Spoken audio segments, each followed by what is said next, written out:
Hello guys, this is Ashish and you are watching me on Spirit of Physics। तो last video session में numerical portion थोड़ा बहुत दो चार numerical थे वो हमने करवाए थे पहले चैप्टर से। आज हमने कहा था कि अगली वीडियो में हम आपको अगला चैप्टर स्टार्ट करवा देंगे। तो वादे के मुताबिक आज हम स्टार्ट कराने जा रहे हैं गॉस की प्रमेय, गॉसियस थ्योरम, गॉस की प्रमेय।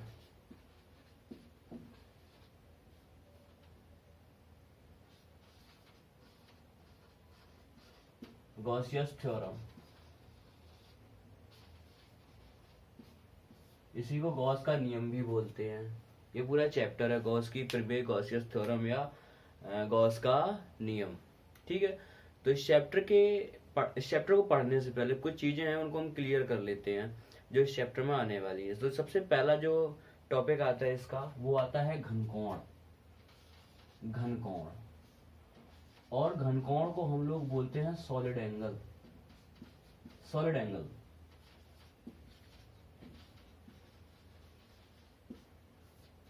Solid angle. आइए समझते हैं कि ये सॉलिड एंगल क्या होता है, घनकोण क्या होता है। तो देखो, अभी तक हम घनकोण के बारे में नहीं जानते थे। हमने जो पढ़ा था सिर्फ कोण के बारे में पढ़ा था कि कोण क्या होता है। जहाँ पे कोई भी दो सरफेस मिल रही हो, उनके बीच में जो आकृति बनती है उसी को क्या बोलते हैं, कोण बोलते हैं। जैसे एक सरफेस ये थी, एक भुजा ये थी, दूसरी भुजा ये थी, दोनों किसी पॉइंट पे मिली जाके, तो यहाँ पे देखो एंगल बन गया। ये एंगल बना, एक बाहर एंगल बना। अंदर वाला इंटीरियर आंतरिक कोण है, ये देखो, बाहर वाला एक्सटीरियर बाह्य कोण है। लेकिन यहाँ पे बात चलती है सॉलिड एंगल, घनकोण क्या होता है, इसको समझना है कि घनकोण क्या होता है। तो जो कोण होता है, घनकोण भी भुजाओं के ही मिलने से बनता है, ठीक है। लेकिन घनकोण कोण से किस प्रकार से डिफर है उस बात को समझते हैं। एक ये बोर्ड था, पूरी प्लेन सरफेस थी और इस तरफ क्या थी, सब में एयर थी, सब में मतलब स्पेस था, खाली था। एक हमने ये देखो भुजा लगा दी इसमें, तो इसके बीच में क्या बनेगा, कोण बनेगा। इसी प्रकार से आपने कभी तरबूज खाया है, तरबूज, वाटरमेलन, तो उसमें चीरा लगाते हैं ना हम लोग, वाटरमेलन में चीरा लगाते हैं, तो उसके अंदर एक कोण जैसा बन जाता है, तो वही समझ लो घनकोण है। घनकोण क्या है, घनकोण को समझते हैं, एक मिनट रुकिएगा।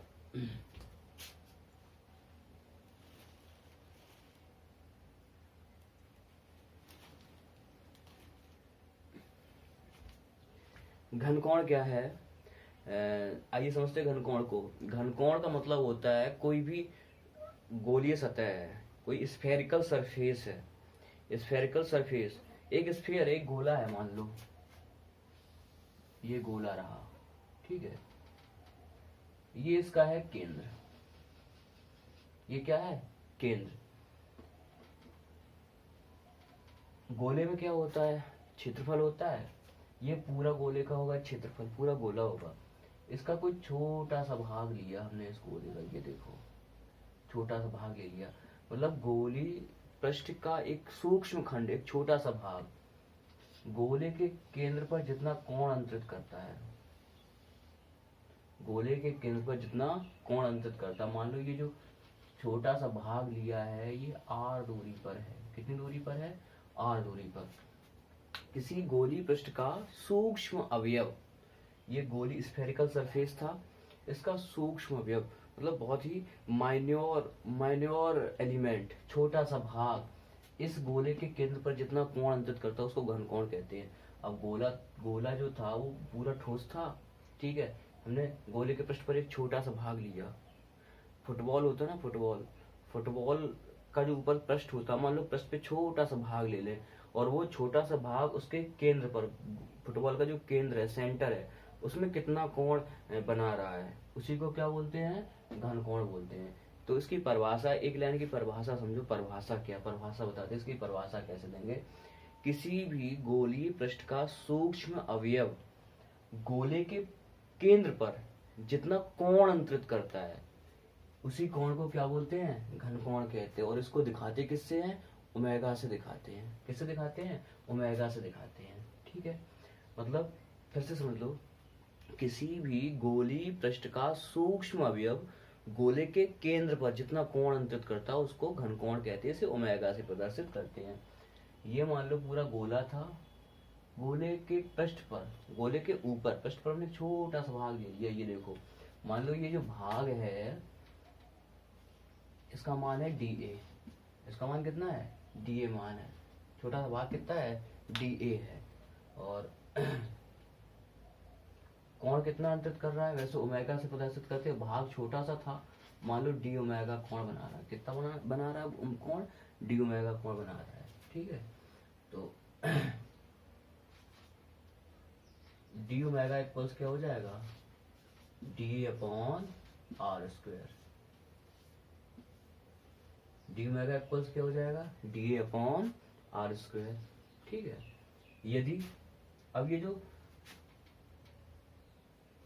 DA है पृष्ठ के साथ थीटा एंगल पर हो तो D ओमेगा इक्वल्स क्या होगा? DA cos theta upon R square. DA cos theta upon R square. देखो देखो एक चीज आपको हम बताते हैं, ओमेगा इक्वल्स क्या हो जाएगा? Integration D omega, omega equals integration DA upon R square. तो ओमेगा इक्वल्स, ये W नहीं है, याद रखना ओमेगा है, W ऐसा होता है, ऐसे ही होता है W, और ओमेगा जो होता है वो थोड़ा गोल टाइप का होता है। DA, अब पूरा गोले का पूरा क्षेत्रफल क्या होता है? गोले का पृष्ठीय क्षेत्रफल 4 पाई R स्क्वायर होता है। तो इंटीग्रेशन का मतलब होता है पूरा जोड़ना। ये हो जाएगा 4 पाई, सॉरी यहाँ पे R स्क्वायर था, 4 पाई R स्क्वायर अपॉन क्या है? R square. इंटीग्रेशन DA की जगह लिख दिया, R स्क्वायर से R square cancel, omega equals क्या आ जाएगा? 4 पाई आ जाएगा। ओमेगा इक्वल्स कितना आएगा? 4 पाई आएगा। ये समझ में आया आपको घन कोण?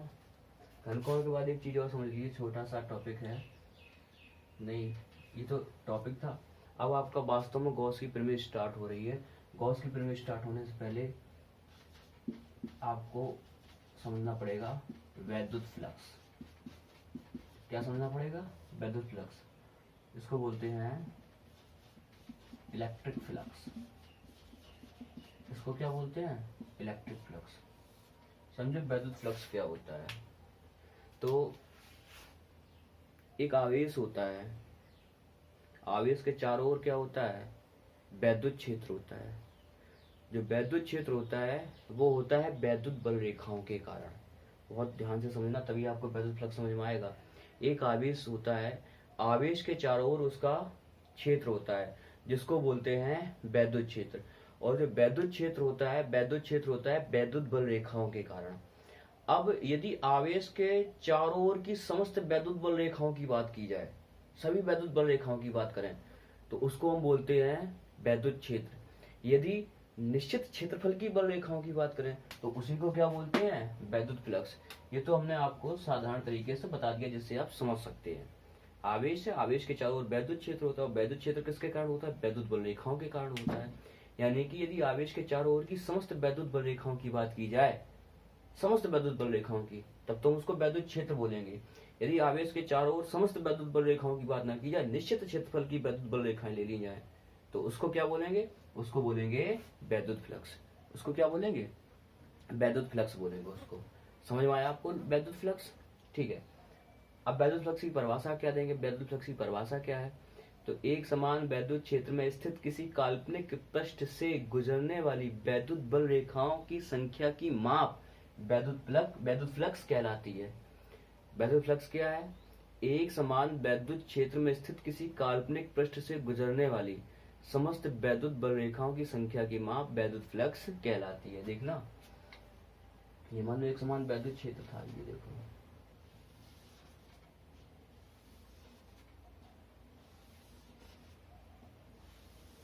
निष्कोण वक्र बनाती है।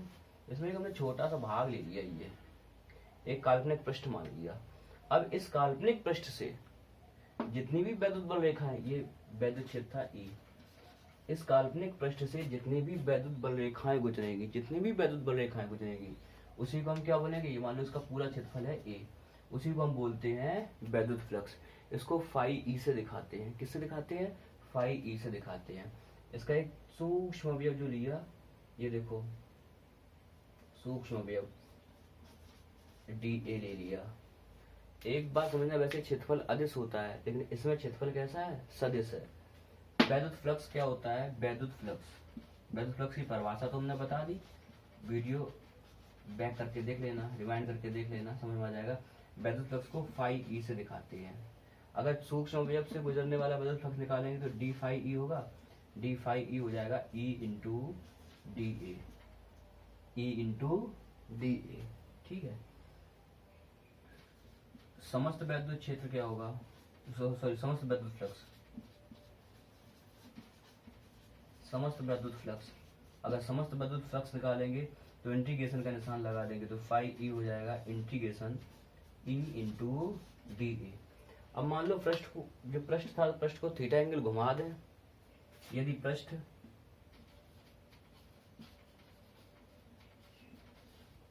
थीटा कोण घुमा दें, कहां से घुमा दें? वैद्युत क्षेत्र की दिशा से। वैद्युत फ्लक्स को वैद्युत क्षेत्र की दिशा से थीटा कोण घुमा दिया जाए तो फाई ई इक्वल्स हो जाएगा integration E D A cos theta. आप लोग जानते हैं कि इसको हम लिख सकते हैं integration vector E dot vector D ए। लिख सकते हैं, नहीं लिख सकते हैं? एक बार फिर से समझ लो पूरा ये दोनों टॉपिक आज के वीडियो में, ये दोनों टॉपिक करवाएंगे। सबसे पहले जो बात आती है घनकोण की। घनकोण क्या है? कोई भी गोलीय पृष्ठ और गोलीय पृष्ठ का सूक्ष्म अवयव। गोलीय पृष्ठ का मतलब पूरा क्षेत्रफल हो गया। अब क्षेत्रफल का सूक्ष्म अवयव वो भी क्षेत्रफल ही होगा, तो किसी गोलीय पृष्ठ का सूक्ष्म अवयव उस गोले के केंद्र पर जितना कोण अंतरित करता है उसको क्या बोलते हैं? घनकोण बोलते हैं, ओमेगा से दिखाते हैं। ठीक है। तो देखो बहुत सूक्ष्म अवयव लिया तो कोण भी कैसा होगा? सूक्ष्म होगा, डी ओमेगा। तो ये होता है formula D omega equals D A upon R square. यदि जो सूक्ष्म अवयव है ये पूरे क्षेत्रफल से थीटा कोण पर स्थित हो तो डी ओमेगा इक्वल्स क्या हो जाएगा? D A cos theta upon R square. Omega equals क्या हो जाएगा? अगर संपूर्ण मान निकालेंगे तो इंटीग्रेशन कर देंगे, इंटीग्रेशन डी ओमेगा की जगह पे किया D A upon R square का तो इंटीग्रेशन होगा नहीं, होगा किसका? डी ए का मतलब डी ए छोटा भाग है, पूरा क्षेत्रफल हो जाएगा। क्षेत्रफल का फॉर्मूला क्या होता है? 4 पाई आर स्क्वायर लिख दिया, आर स्क्वायर कैंसिल, तो ओमेगा इक्वल्स क्या हो गया? 4 पाई हो गया। वैद्युत फ्लक्स क्या है? वैद्युत फ्लक्स की परिभाषा होती है एक समान वैद्युत क्षेत्र में स्थित किसी काल्पनिक पृष्ठ से गुजरने वाली वैद्युत बल रेखाओं की संख्या की माप वैद्युत फ्लक्स कहलाती है। इसको समझने के लिए आप ऐसे समझ सकते हैं, आवेश होता है, आवेश के चारों ओर होता है वैद्युत क्षेत्र होता है वैद्युत बल रेखाओं के कारण। यदि आवेश के चारों ओर की सभी वैद्युत बल रेखाएं ले ली जाएं तो उसको हम वैद्युत क्षेत्र बोल देते हैं। यदि निश्चित क्षेत्रफल की वैद्युत बल रेखाएं ली जाएं तो उसको क्या बोलते हैं? वैद्युत फ्लक्स। तो वैद्युत फ्लक्स है किसी एक समान वैद्युत क्षेत्र में स्थित काल्पनिक पृष्ठ से गुजरने वाली वैद्युत बल रेखाओं की संख्या की माप। वैद्युत बल रेखाओं की संख्या मतलब वैद्युत क्षेत्रफल से गुजरने मतलब ए, इसको फाई ई से दिखाते तो डी फाई ई इक्वल्स क्या हो गया? E into D A. समस्त वैद्युत फ्लक्स इसका इंटीग्रेशन कर देंगे, phi E closed integration E D A. यदि पृष्ठ को थीटा कोण घुमा दें, अभी तो जो पृष्ठ था वो वैद्युत क्षेत्र की दिशा में था, अब हमने वैद्युत क्षेत्र की दिशा से इसको थीटा कोण घुमा दिया। जब थीटा कोण घुमा देंगे तो क्या हो जाएगा? Close integration E D A cos theta. अगर कॉस थीटा को हटाना चाहें तो integration vector E dot vector D A, क्योंकि vector A dot vector B होता है ए बी कॉस थीटा। समझ गए ना? नोट्स बना लीजिए इसके, और फिर मिलते हैं अगले वीडियो सेशन में गॉस की प्रमेय के साथ। आपका गॉस की प्रमेय स्टार्ट हो चुका है, इनको बिल्कुल हम कहेंगे बाई हार्ट आप रट लीजिए, बहुत आवश्यक है। ठीक है, मिलते हैं फिर नेक्स्ट वीडियो में।